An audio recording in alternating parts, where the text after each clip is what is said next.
Bonsoir à tous et merci de nous rejoindre dans l'info continue ce lundi 18 mai 2026. Les regards sont désormais tournés vers le palais des congrès de Cotonou avec en ligne de mire l'investiture du nouveau président prévu pour le 24 mai prochain. Romuald Wardani prendra officiellement fonction à cette date pour conduire les destinées du pays sur 7 ans renouvelables. Canal 3 Bénin reste mobilisé pour vous faire vivre les temps forts de cet événement tant attendu par bien de Béninois. Mais ce soir, on questionne l'héritage politique que lègue le président Patrice Talon à son successeur. Un regard croisé donc de deux observateurs de la vie publique sur l'animation du champ politique béninois et des mécanismes mis en place ces dernières années en vue de réajuster et de recadrer les choses. En plateau, Jules-Léandre Kiti. Jules-Léandre Kiti, bonsoir. Bonsoir Ahab, bonsoir à tous. Vous êtes en face de Armand Videgla. Armand Videgla, bonsoir. Bonsoir Ahab, bonsoir à tous. Allez, d'entrée, je voudrais vous écouter sur la façon dont vous appréhendez, comment vous voyez le 24 mai prochain, 24 mai, date de prestation de serment du tout nouveau président élu Romuald Wardani. Écoutez, le 24 arrive à grands pas, j'ose le dire. Dans pratiquement moins d'une semaine. Je crois que tout se prépare du côté du Palais des Congrès. Oui. Même le président de la République, même sortant, a été aperçu sur les lieux la dernière fois pour, je crois, scruter tout ce qui se passe. Et comme on le connaît bien, on sait qu'il est souvent dans les détails. Je crois qu'il essaie de voir comment est-ce que les choses vont se faire. Donc, ce sera en 30 ans, en plus de 30 ans, ce sera pour la première fois où il y a la prestation de serment à Cotonou. Les raisons sont là. Le Conseil des ministres du mercredi dernier a donné les raisons de ce que nous allons voir le 24 ici à Cotonou. Et ce sera pour la deuxième fois où la date ainsi fixée de façon constitutionnelle. Oui. Nous avons le dernier dimanche du mois de mai pour la prestation de serment du président de la République. Sinon que souvent nous tournons, avant on tournait autour du 6 avril. Oui. On était parti du 4 et puis après du 6 avril. Et maintenant, voyons-nous, on est là constitutionnellement fixé au dernier dimanche du mois de mai. D'accord. Oui. Jules-Léandre Kiti, comment vous voyez les choses? Prestation de serment du nouveau président prévu pour le 24 mai prochain. Oh, non, mais je pense d'abord que pour qui connaît la Constitution, il n'y aura rien de nouveau dans le contenu, parce qu'on n'est pas autorisé à le changer. Donc Romuald Wardani va prêter serment au nom de Dieu, au nom des manes de nos ancêtres. Et il veillera à ce qu'ils disent. En tout cas, la Cour constitutionnelle sera là pour y veiller. Alors, sur ce qui est des préparatifs, ce n'est que ce que nous voyons, que nous pourrons commenter. D'accord. Il y a la part d'inédit ou la part de l'inconnu pour la population, pour les citoyens qui n'ont jamais vu un président de la République prêter serment au Palais des Congrès. Et je vois par rapport aux images que j'ai des préparatifs, il y a un sacré travail à faire au niveau du dispositif à mettre en place. Ouais. Parce que pour la prestation de serment, il n'y a pas qu'à mettre des bâches et peut-être un pupitre pour quelqu'un comme n'importe quelle cérémonie. Il y a que chaque institution, que ce soit la Cour constitutionnelle, les membres de la Cour constitutionnelle, que ce soit les représentants des autres institutions de la République, que ce soit là où le président élu lui-même, il doit rester pour prêter serment. Il y a physiquement une géométrie à faire. Il y a des dispositifs très clairs à faire. Vous savez, quand vous rentrez, vous ne prenez que l'exemple de l'Assemblée nationale. Oui. Quand le chef de l'État va là-bas pour faire un discours sur l'état de la nation, peut-être que beaucoup de citoyens ne savent pas pourquoi il est devant un pupitre et que le président de l'Assemblée nationale est derrière lui. Donc c'est prévu comme ça. Pour la prestation de serment, c'est pas exactement la même chose, mais il y a des dispositifs à faire. Et je pense que ce que je suis en train de voir s'installer au niveau du Palais des Congrès, ça va se faire avec beaucoup de munitions. Oui. Et comme il a dit tout à l'heure, que le président Patrice Talon lui-même ait trouvé nécessaire de descendre sur les lieux, oui. On le connaît pour quelqu'un qui est regardant sur les détails. Je pense que ça va être quelque chose de très bien. Bon, après, dans l'état-major du président élu, ça doit être en train de bouillonner au niveau neuronal pour pouvoir préparer un discours qui va nous faire rêver. D'accord. Allez, on reviendra plus tard. Non seulement un discours qui va nous faire rêver, je crois que le rêve aussi, c'est à 20h. Normalement, on devrait avoir le gouvernement. Oui, à 20h, pourquoi bon, de toutes les façons, vous fixez... Oui, mais bien sûr, on fixe. Vous fixez même l'heure. Oui, on fixe. Qui sont devenus exigeants. Nous sommes désormais exigeants. Nous sommes devenus un État moderne. D'accord. Allez, on va observer l'évolution des choses. De toutes les façons, les équipes de Canal 3 Bénin vont se mobiliser pour que le 24 mai prochain, on puisse faire vivre à nos téléspectateurs et à toute la nation béninoise, n'est-ce pas, les temps forts de cette cérémonie de prestation de serment, pour ne pas dire de prise de fonction officielle du président Romuald Wadagni. C'est le palais des congrès de Cotonou, n'est-ce pas, qui va abriter cet événement très, très important. Mais avant ça, il y a la passation de charge. Oui, la passation de charge. Normalement, la présidente de la République entre le sortant et l'entrant. D'accord. Merci beaucoup pour ce complément très important également à nos téléspectateurs. On revient maintenant à nos discussions de ce soir. Quel héritage politique lègue le président Patrice Talon à son successeur Romuald Wadagni? Je vous fais frontalement la question comme ça. Ça c'est vrai, c'est une colle même, parce que c'est une question assez vaste. Et l'héritage politique que lègue le président de la République, le président Patrice Talon, à son successeur, M. Romuald Wadagni, est colossal. C'est ça. C'est un héritage véritablement colossal. En fait, nous avons ici l'héritage politique, et donc nous utilisons politique en tant qu'adjectif. Oui. Donc en tant qu'adjectif qualificatif. Et en tant qu'adjectif, on a le mot politique qui est ici relatif à l'organisation du pouvoir, à l'exercice du pouvoir.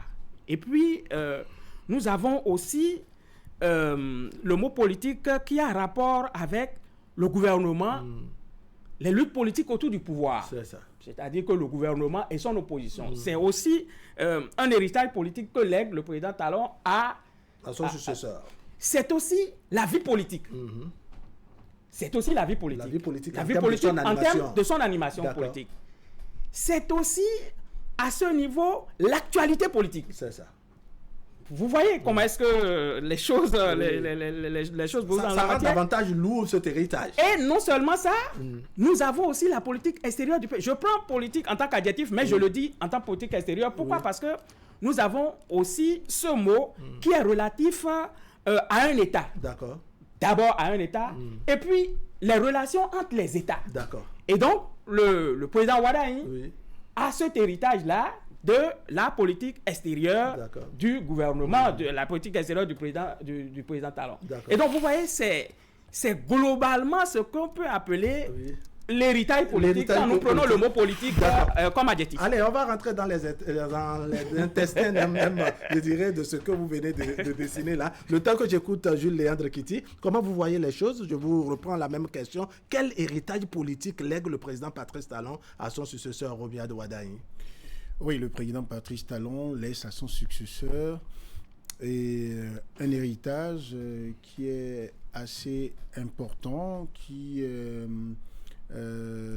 impose beaucoup d'ambition, qui impose beaucoup d'énergie dès le départ, parce que sur tous les plans, Patrice Talon, en 10 ans, a mis la barre très haut.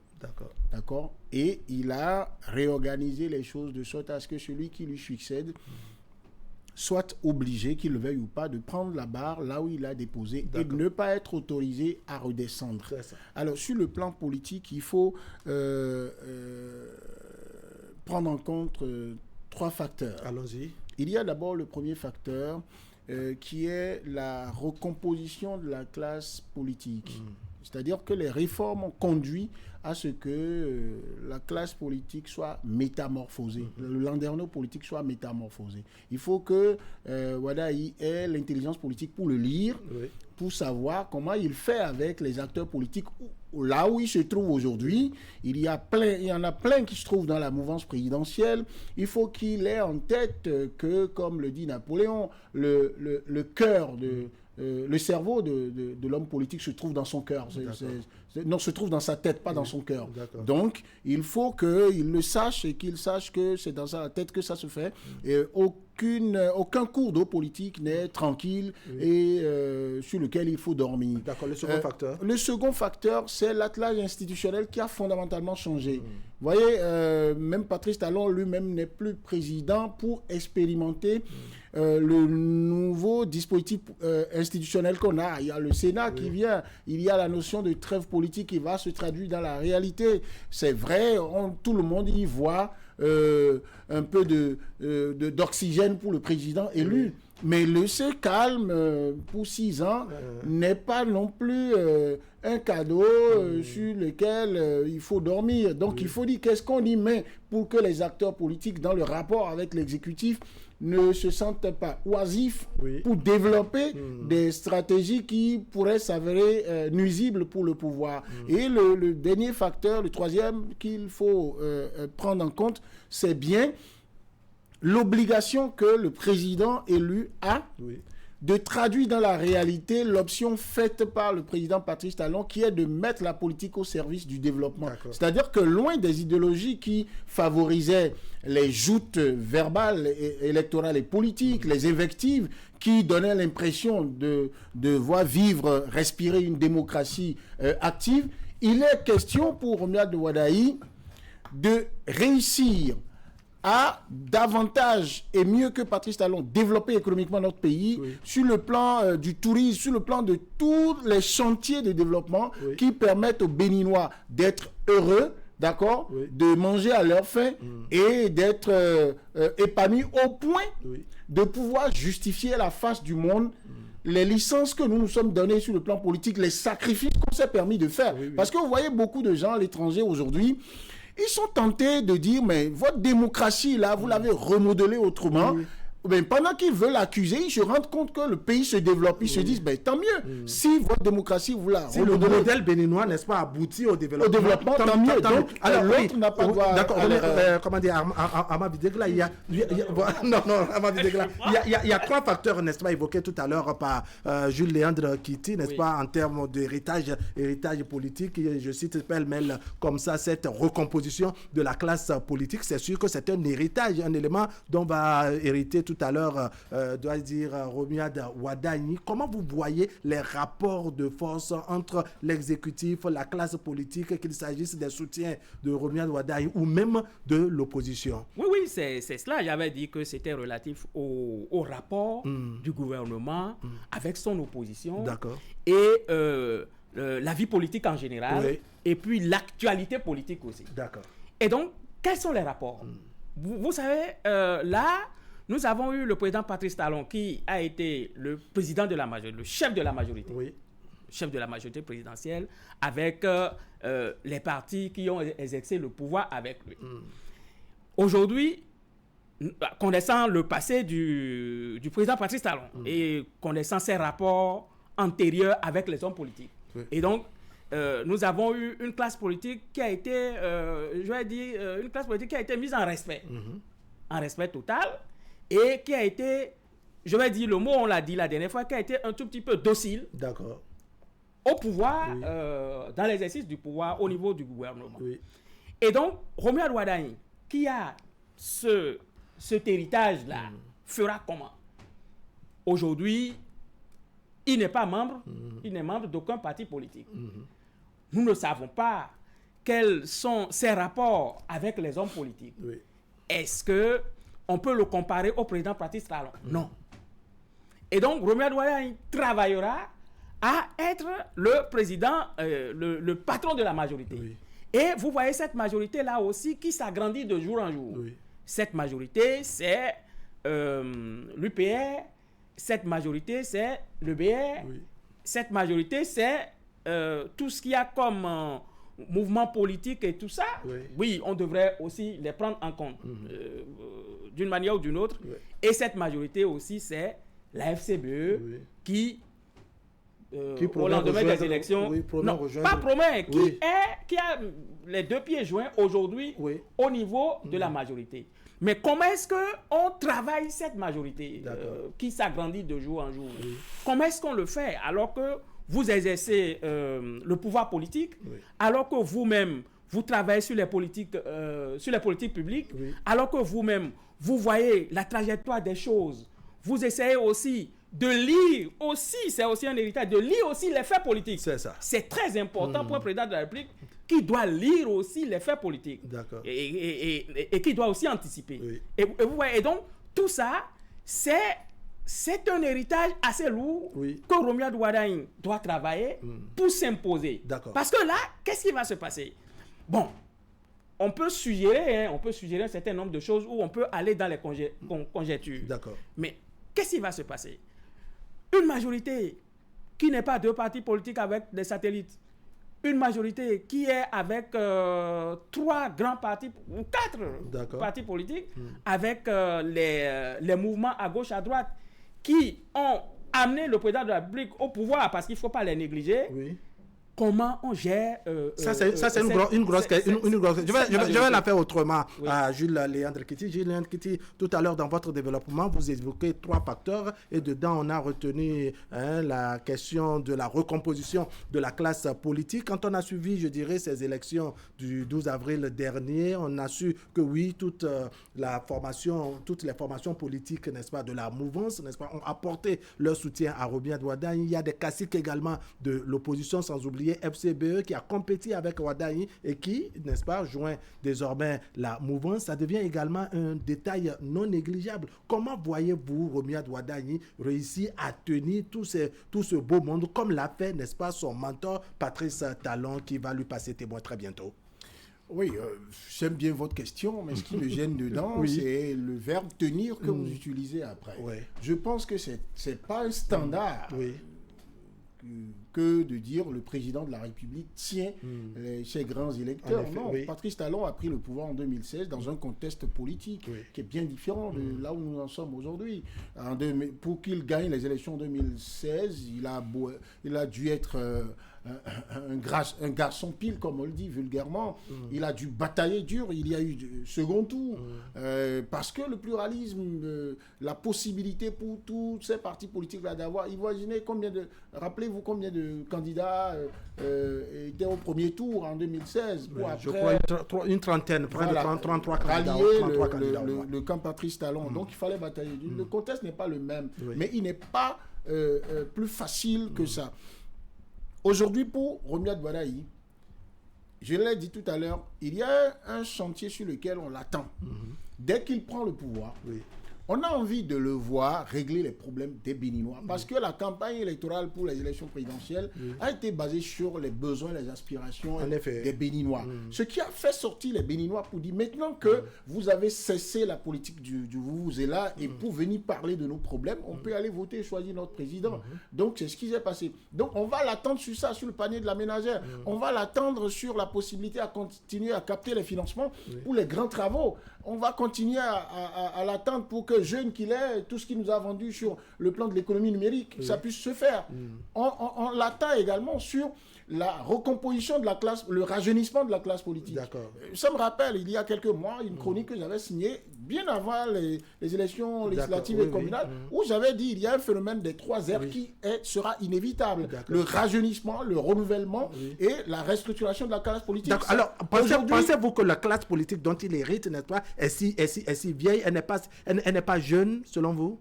Non, ce n'est pas une affaire de... On ne vieillit pas en politique. Il n'y a pas un âge pour rester en politique. Alors ce réagissement, réagissement, n'est-ce pas, prend en compte quoi exactement? Oui, parce que lui, il est venu, quand vous venez à la tête d'un pays ou d'une institution, vous venez avec un feeling que vous avez vendu. Romuald Wardani, qu'on le veuille ou pas, vous avez vu combien de mouvements politiques nés ici, comme des jeunes de la diaspora, l'ont soutenu.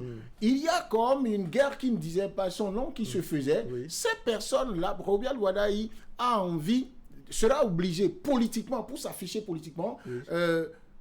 de former déjà un gouvernement D'accord. où il y aura beaucoup de jeunes. Vous avez vu quand le chef de l'État sortant en est arrivé à le dire ouvertement, pour un grand maître de la parole qu'il est, ces mots, ces paroles qu'il prononce avant des actions sont des signes avant-coureurs qu'il faut prendre très au sérieux. Il a dit, il faut permettre au président élu de composer avec une génération qui est plus jeune. Et ce qui va se passer, c'est que cette génération voudra également prendre sa place dans l'arène politique. Ce qui est normal. Alors, oui, comment dire, Armand Videglas, ce soir, je me pose vraiment trop de questions. Alors, je m'oriente vers vous, Armand Videglas. C'est vrai que sur plusieurs chantiers, on va attendre et espérer le président Romuald Wadaï. Certains vont chercher même à le prendre au mot, eu égard, n'est-ce pas, aux propos et aux promesses qu'il a eu à faire pendant la période électorale, pour dire pendant la campagne. Mais il y a une question fondamentale, c'est rapport avec la classe politique, parce que c'est un détail non négligeable, et c'est à ce niveau que souvent il y a de tournis, je dois dire, au niveau des dirigeants et des autres collaborateurs politiques. Oui, mais ce qui va se passer, c'est que nous sommes aussi dans un contexte particulier. On a eu un contexte particulier avec le président Patrice Talon, et Romuald Wadaï vient aujourd'hui aussi dans un contexte particulier où, je l'ai dit... Vous pensez que le contexte de Romuald Wadaï sera particulièrement particulier par rapport au cas de Patrice Talon qui l'a précédé? Très. Ah bon? Très. Parce qu'aujourd'hui, Romuald Wadaï va travailler avec une Assemblée nationale entièrement acquise à sa cause. D'accord. Entre griffes. Parce que je le dis, parce que nous allons évoluer. Oui. Est-ce que ce sera... Si les choses vont rester statiques. Est-ce que ce sera la même chose jusqu'à la fin du mandat? Personne ne sait. D'accord. Parce que quand vous lisez bien, vous constatez que est-ce que d'ici 2000, on va vers 2033 pour la fin du mandat, est-ce que d'ici vers 2030, 2031 ou 2032, nous aurons exactement la même configuration au niveau de l'Assemblée nationale? Parce qu'à partir de 2032, la question de la trêve serait levée progressivement. Voilà. Et donc, vous voyez, même la trêve, aujourd'hui, est je ne vais pas dire un héritage, parce que lui vient dans le contexte de la trêve. C'est un héritage, puisque en termes d'institution, n'est-ce pas, ça vient avant lui. Oui, bien sûr. Mais c'est sous son mandat qu'on va l'appliquer, on va l'expérimenter. Voilà, qu'on l'applique. Vous voyez, c'est sous son mandat qu'on l'applique. D'accord. Et quand on l'applique sous son mandat, c'est que c'est lui qui va léguer un tout petit peu après. Et donc, c'est sous lui que nous allons voir quelle est la physionomie qu'affiche la trêve politique. D'accord. Et comment est-ce que nous allons gérer la trêve pendant 6 ans? D'accord. Vous voyez? Oui. Et donc, comment est-ce que lui... Et cette trêve va définir, en clair, je dirais, les rapports entre le dirigeant et la classe politique. Oui, et la classe politique. D'accord. Alors, le dispositif institutionnel, je vais écouter, Jules Léandre Kitty. Jules Léandre Kitty, il y a ce dispositif institutionnel qui est également un détail dans l'héritage de Patrice Talon, qu'il lègue en tout cas à Romuald Wadaï. Comment vous voyez ça? On a le Sénat, on a la question de la trêve politique, n'est-ce pas, qui serait en tout cas mise en application à la prise du pouvoir de Romuald Wadaï, et tous les détails liés aux autres institutions qui encadrent la classe politique et le fonctionnement de l'administration publique. Comment vous voyez ça? Mais il faut déjà voir que ça aussi, ce sera un chantier sur lequel il y aura une part d'inédit. On va voir comment ça va se passer avant que n'advienne le Sénat. Beaucoup d'observateurs ici et ailleurs attendaient de voir quels seraient les rapports entre l'Assemblée nationale et un exécutif dirigé par Romuald Wadaï. Imaginez s'il n'y avait pas le Sénat et qu'il y avait seulement l'Assemblée nationale en face de Romuald Wadaï. Vous n'allez pas enlever de la tête des Béninois que le Parlement est dirigé par un certain Joseph Diop-Bénou. Avec Romuald Wadaï, ils se sont fait des accolades lors de la campagne électorale. Mais rien ne prouve que ça va être la lune de miel à 100% tout le temps. Alors, voilà que le Sénat s'interpose, est à ce niveau. Romuald Wadaï aura pour défi, pour montrer qu'il a pris de l'étoffe, il a la carapace pour gérer, de tout faire pour que dans les rapports avec les partis politiques, il évite, et avec les institutions, notamment l'Assemblée nationale, qu'il évite les couacs qui vont contraindre le Sénat à intervenir. Si ça intervient très tôt, que le Sénat est obligé de régler des rapports, des problèmes liés aux rapports entre eux, ça peut fragiliser un peu la carapace de Romuald Wadaï, qui sera vu comme l'exécutif, le président, que le Sénat est obligé d'aider à gérer ses rapports avec. Mais s'il fait 1 an, 2 ans, où les rapports entre l'Assemblée nationale, ça se passe très bien, non pas seulement que c'est, comme le dirait l'autre, ping-pong là-bas, mais qu'il y ait de vrais débats. Et que, comme il le promet à l'Assemblée nationale également, qu'on fasse des lois qui touchent à la vie, aux besoins des gens, et que l'exécutif envoie beaucoup de projets liés, projets de lois liés aux besoins des Béninois. Je pense que le Sénat restera là comme une chambre des sages qui vont rester des observateurs pour les 2-3 premières années, et ça va permettre à Romuald Wadaï de prendre ses marques, de lancer les chantiers socio-économiques et en même temps de gouverner ou de manager la recomposition de la classe politique, parce que je le disais tout à l'heure, tous les mouvements qui l'ont soutenu ont un avenir politique à gérer. Il faut qu'ils soient là. Ensuite, j'en aurais fini, les partis politiques qui existent déjà, ils auront beau aimer Romuald Wadaï, mais ils vont le guetter et jouer leur survie pour que,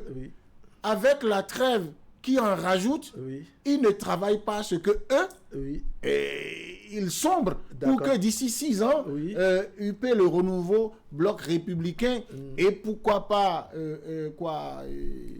Moël Bénin de Jacques Ayadji.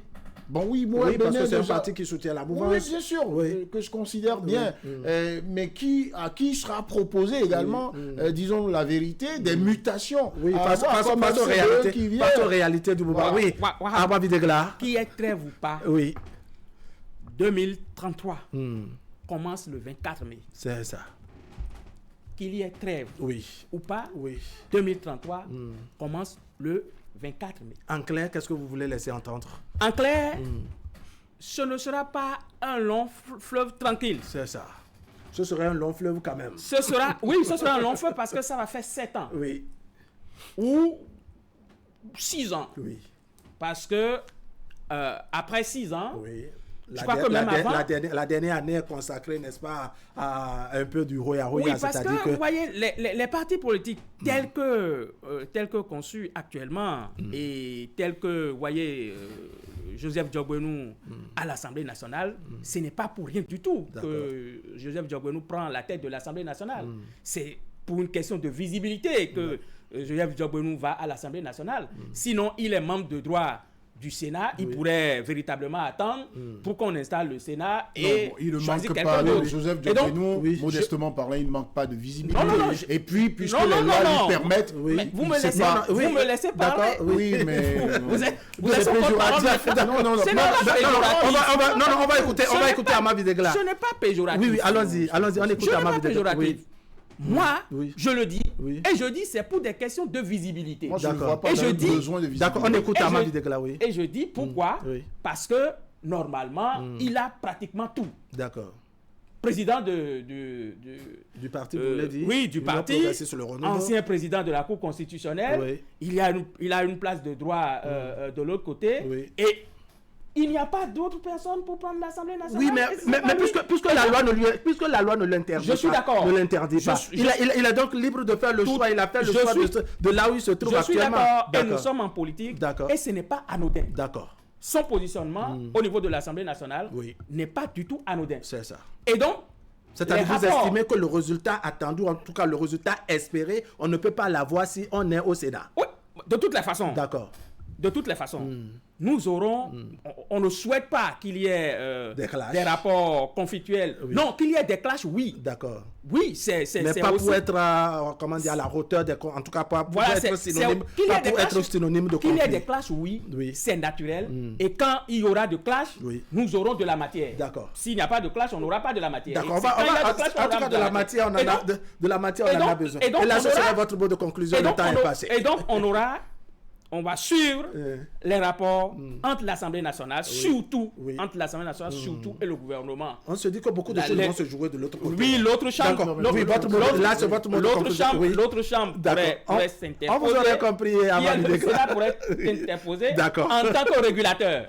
Et c'est pas anodin aussi. Votre mot de conclusion. Juste dire que je pense que stratégiquement, ce qui fera gagner Romuald Wadaï en longueur d'avance, c'est que pour moi, il forme son gouvernement.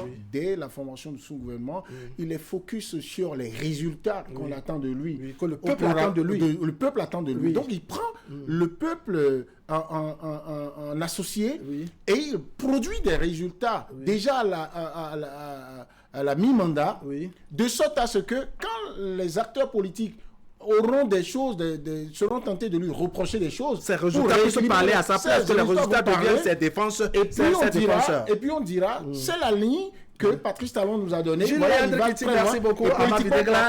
Merci également, mesdames et messieurs. Ce serait tout pour aujourd'hui. Merci de nous avoir suivis. On va céder la place à Candide Ngweto, n'est-ce pas, qui a ses invités. Ils parleront sport. Ce soir, dans Canal Sport, ce serait à 21h. La rediffusion de cette émission, c'est autour de 23h et demain, autour de 10h30. Allez, portez-vous bien.